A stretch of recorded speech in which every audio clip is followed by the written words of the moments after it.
The sun was setting over the Montana Valley when Sarah Mitchell first arrived at the Double R Ranch, and her clothes were torn, and her face showed bruises that made John Randall's chest tighten with concern. He had been mending fence posts when he saw her walking up the long dirt road, and something about the way she moved told him she was carrying more than just the small bag in her hands. John was 58 years old and had run the ranch alone since his wife Margaret passed 5 years. Before and in that time, he had learned that loneliness could teach a man to notice things others might miss.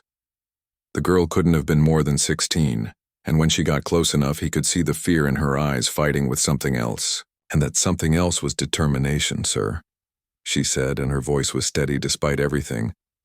I'm looking for work, and I can clean or cook or help with animals, and I won't cause any trouble. John took off his hat and wiped his forehead, and he looked at this young girl standing in the golden light of evening, and he knew there was a story here that needed telling. "What's your name, child?" he asked gently. "Sarah," she said. "Sarah Mitchell." "Well, Sarah Mitchell," John said, "I think you better come inside and we can talk about this over some supper." She hesitated, and he could see her weighing her options and calculating whether this weathered rancher with kind eyes could be trusted. "I have a spare room," he added.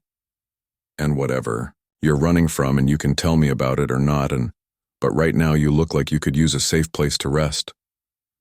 Something in his voice must have reached her because her shoulders dropped just a little and she nodded. That first night, Sarah ate 3 helpings of the stew John had warming on the stove. And she didn't say much, but he didn't push, and he had learned long ago that healing couldn't be rushed. He showed her to the guest room that had belonged to his daughter before. She married and moved to Oregon, and he gave her clean towels and told her the bathroom was down the hall. "Lock your door if it makes you feel safer," he said, "and nobody will bother you here." She looked at him with those wide eyes and whispered, "Thank you." The next few days passed quietly, and Sarah helped around the house, and John taught her how to feed the chickens and collect eggs, and she seemed to relax just a fraction with each sunrise. But he noticed she barely slept, and he could hear her pacing at night, and sometimes he heard crying through the walls. On the 4th evening, as they sat on the porch watching the stars come out, she finally spoke. "My father sneaks in every night," she said, and the words came out in a rush like water breaking through a dam. John felt his blood run cold, but he kept his voice calm and asked, "What do you mean, Sarah?" She pulled her knees up to her chest and wrapped her arms around them, and the bruises on her legs were fading to yellow and green. "He comes to my room," she continued, "and he brings me food and medicine, and he checks my injuries." John's confusion must have shown on his face because she looked up at him with sudden understanding. "Not like that," she said quickly. "Never like that. And my father is a good man, Mr. Randall, and the best man I know." She took a deep breath, and the whole story came tumbling out. Sarah's mother had remarried 2 years after her father died, and she said died.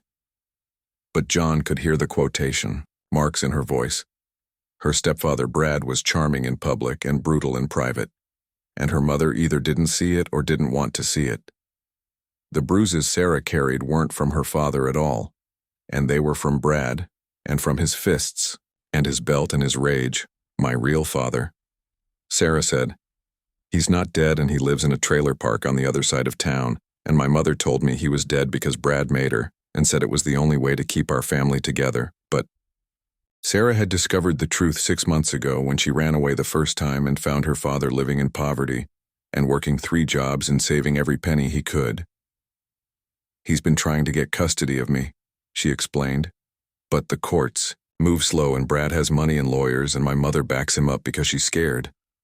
Every night her real father would sneak into their house through Sarah's window, and he would bring her food because Brad often didn't let her eat, and he would bring bandages and ice packs, and he would tell her to hold on just a little longer.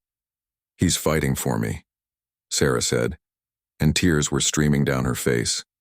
"And he never stopped fighting for me, even when everyone said he was dead, and even when I believed it myself." John sat very still and let her words sink in and thought about this father who loved his daughter enough to become a ghost. "Why did you run?" he asked finally. "Brad found out," Sarah said, "about my father's visits, and he said he was going to have him arrested for breaking and entering and for kidnapping, and he was going to make sure my father went to prison where he could never reach me again. So Sarah had run, and she figured if she wasn't there, then her father wouldn't risk coming to the house and wouldn't get arrested. I've been calling him from payphones, she said, to let him know I'm okay but I can't go back and I won't let Brad destroy the one person who really loves me. John Randall had seen a lot in his 58 years, and he had seen drought and loss and grief, and he had seen how the world could be cruel to good people. But he had also seen how kindness could change everything. Sarah, he said slowly, I think it's time I met your father. She looked at him with surprise and hope warring on her face. You believe me? She asked, every word. John said. The next day, John drove Sarah to a diner in town, and sitting in a corner booth was a man who looked like he hadn't slept in months, Tom. Mitchell was 42 but looked older, and his clothes were clean but worn and his hands were calloused from hard work. When he saw Sarah, his whole face transformed, and he stood up so fast he nearly knocked over the table. Baby girl, he said, and his voice broke. Sarah ran to him and they held each other like people who had survived a shipwreck. John gave them a moment and then sat down across from them. Tom looked at him with suspicion and gratitude mixed together. You the rancher? Tom asked John. Randall, he said, extending his hand, and I think we need to talk about making some things right. Over coffee and pie. Tom told his side of the story, and it matched Sarah's in every detail. And John could see the love and desperation in this father's eyes. Tom had been a good husband and father until an accident at the factory left him injured and unable to work, and the medical bills piled up, and his wife Linda couldn't handle the stress. She had met Brad at her new job, and Brad had money and stability and promises of an easier life. The divorce was quick and brutal, and Brad's lawyers painted Tom as an unemployable deadbeat, and Linda had been convinced that Sarah would be better off thinking her father was gone. I tried everything legal, Tom said, but I had no money for lawyers and no one would listen, and so I did what I had to do. He had taken those night jobs and saved every penny and hired a lawyer who was willing to work payment plans, and the custody hearing was scheduled for 2 months away. But now Sarah's gone, Tom said, and his voice was hollow. And Brad is saying she ran away to find me, and that I'm manipulating her, and the court might see this as proof I'm unstable. John listened to all of this, and he thought about his own daughter and how he would move mountains for her. I have a proposal, John said. Both Tom and Sarah looked at him. Sarah can stay at my ranch, John continued, as my employee, and I'll pay her fair wages for fair work, and Tom, you can visit openly and regularly, and we'll document everything properly. He leaned forward and his voice was firm. And I'll testify at your custody hearing. John said, I'll tell them what I've seen, and what I know about Sarah and about the bruises she carried when she arrived, and about a father's love that never quit. Tom's eyes filled with tears. Why would you do this? He asked. You don't even know us. John thought about Margaret and how she used to say that kindness was the only thing that really mattered, in the end, because it's right. John said simply, and because I can, and because no child should be afraid in their own home, and no father should be kept from his daughter. The weeks that followed were filled with paperwork and phone calls and meetings, with social workers and lawyers.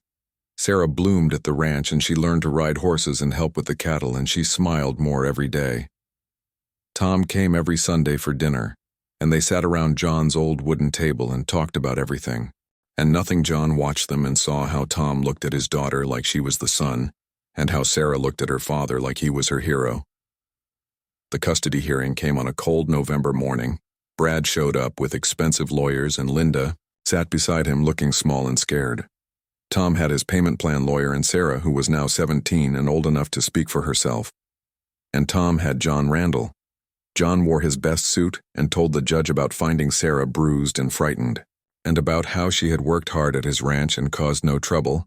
He told them about meeting Tom and seeing a father's devotion.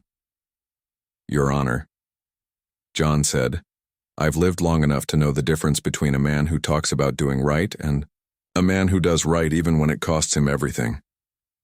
He looked directly at Brad. And I know the difference between fear and respect. John continued. And that girl fears her stepfather, and she respects her father. And there's a world of difference. Between those two things, Sarah testified about the abuse and about her father's nightly visits and about how he never gave up. The judge listened to everything and studied the photos of Sarah's bruises and read the R.